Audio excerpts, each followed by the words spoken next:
Few minutes later.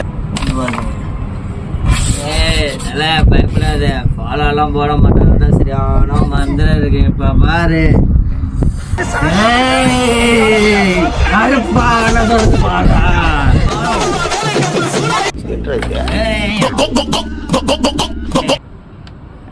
நம்பாட்டா ஆடு என்னதெல்ல போட போற? ஓட்டியா? ஓட்டுறியா? அருமையா அதெல்லாம் ஜம்மனு விளக்கு வச்சு விட்டு போயிட்டு போ. பருத்தி வச்சு விட்டீங்க நமக்கு.